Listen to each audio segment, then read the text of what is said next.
Hi friends, welcome back to 5 star rating kitchen. ఇవాంటి వీడియోలో మెత్తని పకోడీలో పెరుగు వేసి చూడండి. చాలా అంటే చాలా డిఫరెంట్గా ఉంటుంది. ఒకసారి తప్పకుండా ఇలా ట్రై చేయండి.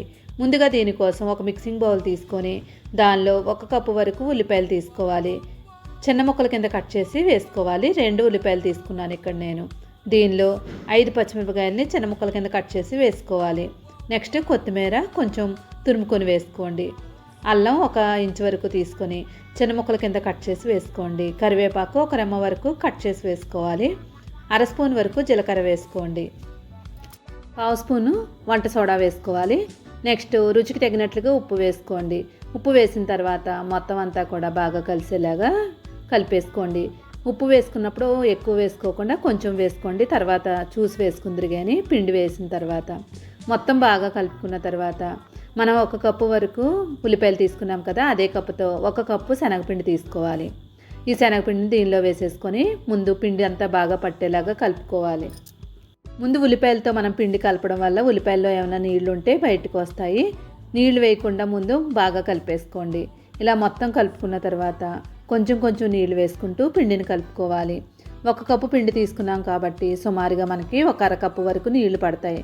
ఒకేసారి వేయకుండా కొంచెం కొంచెం వేసుకుంటూ కలుపుకోవాలి. ఇక్కడ పిండి అనేది చూడండి మనకి గట్టిగా ఉంది కదా, ఇంకొంచెం నీళ్ళు యాడ్ చేసుకోండి. కొంచెం నీళ్ళు యాడ్ చేసుకొని మళ్ళీ బాగా కలిపేసుకోండి. కలుపుకున్న తర్వాత పిండి అనేది మరీ గట్టిగా లేకుండా మరీ పలచగా లేకుండా ఇలా ఉండేలా చూసుకోండి. ఇప్పుడు దీనిలో మనం 1/2 స్పూన్ వరకు పసుపు వేసుకోండి. ఇక్కడ మనం కారం యాడ్ చేయట్లేదు, ఆల్రెడీ పచ్చిమిరపకాయల కారంతోనే మనకి సరిపోతుంది. పసుపు వేసి మొత్తం బాగా కలిపేసుకొని ఇప్పుడు దీన్ని పక్కన పెట్టుకోవాలి. ఒక మిక్సింగ్ బౌల్ తీసుకోండి. దానిలో 1 కప్పు వరకు పెరుగు వేసుకోండి. పెరుగులో 2 స్పూన్ల వరకు నీళ్లు వేసుకొని గడ్డలేమీ లేకుండా బాగా బీట్ చేసుకోండి.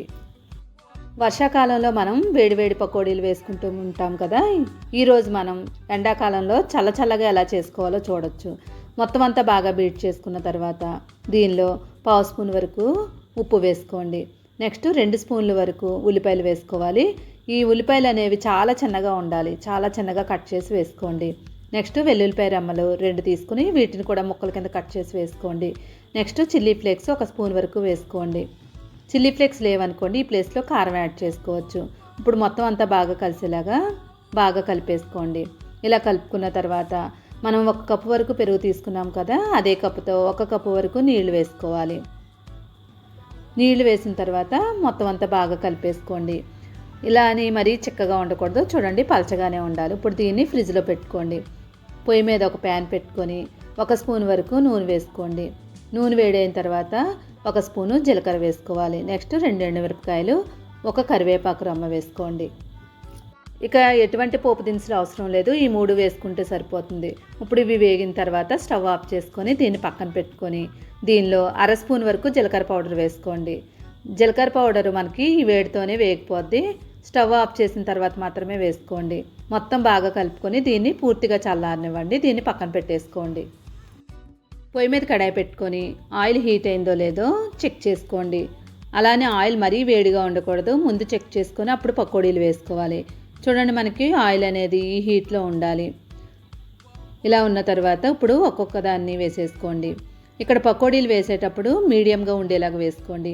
మరీ పెద్దగా కాకుండా చిన్నగా కాకుండా వేసుకోవాలి. ఇవి చాలా మెత్తగా ఉంటాయి, చిన్నపిల్లల నుండి ముసలి వాళ్ళ వరకు తినే విధంగా చాలా అంటే చాలా మెత్తగా ఉంటాయి. ఇప్పుడు వీటిని అన్నింటినీ కూడా క్రిస్పీగా అయ్యే వరకు వేయించేసుకోండి.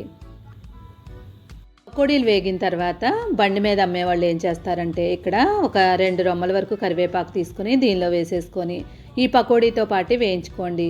ఇలాగా మనం కరివేపాకు వేయడం వల్ల ఫ్లేవర్ అంతా దిగి పకోడీలు మరింత టేస్ట్ వస్తాయి.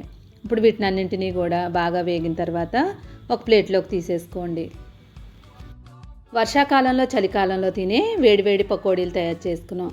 అదే పిండితో మనం ఇప్పుడు వేసవిలో చల్లచల్లగా తినడానికి ఉండే విధంగా తయారు చేసుకోవాలి. చూసారు కదా, చాలా సింపుల్గా మెత్తగా ఉండే పకోడీ రెడీ అయింది.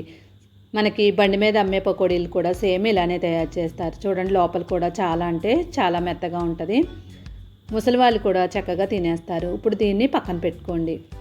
మిగిలిన పిండిలో కొంచెం నీళ్ళు యాడ్ చేసుకొని పిండి అంతా కూడా ఒక 2 నిమిషాల పాటు కలిపేసుకోండి. కలుపుకొని వీటిని కూడా వేడివేడి నూనెలో చిన్న చిన్న పునుగుల్లాగా వేసుకోవాలి. ఎక్కువ నీళ్ళు వేసుకున్నట్లయితే మరీ దోశలాగా అయిపోద్ది, చూసుకుని వేసుకోండి. 2 స్పూన్లు నీళ్లు వేసుకుంటే సరిపోతుంది. ఇవన్నీ వేసిన తర్వాత బాగా ఫ్రై అవనివ్వండి. అలానే మరీ క్రిస్పీగా అయిపోకూడదు, ఫ్రై అయ్యే వరకు వేయించుకోవాలి. వేసవిలో చల్లగా తినాలంటే ఇలాగా ఒకసారి తప్పకుండా ట్రై చేయండి, చాలా టేస్ట్గా ఉంటుంది. మొత్తం అంతా వేగిన తర్వాత వీటిని అన్నింటినీ కూడా ఒక ప్లేట్లోకి తీసేసుకోండి. పిల్లలు చాలా అంటే చాలా ఇష్టంగా తింటారు, ఒకసారి తప్పకుండా ట్రై చేయండి. అన్ని ప్లేట్లోకి తీసేసుకున్న తర్వాత ఆల్రెడీ మనం ఫ్రిడ్జ్లో పెరుగు పెట్టుకున్నాం కదా, ఆ పెరుగుని తీసుకోండి.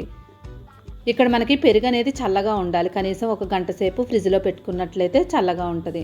ఆల్రెడీ వేసుకున్న పకోడీల్ని దీనిలో వేసేసుకోండి. ఇందులో వేసిన వెంటనే మనకి పకోడీలు అనేది చక్కగా మజ్జిగ పీల్చేసుకుంటుంది, ఎందుకంటే నీళ్లు వేసి చేసుకున్నాం కాబట్టి మనం పీల్చుకుంటుంది. అలా మరీ ఎక్కువ నీళ్లు వేసారనుకోండి నూనె లాగేస్తుంది, చూసి వేసుకోండి. మొత్తం అంతా వేసుకొని 2 నిమిషాలు బాగా కలిపేసుకోండి.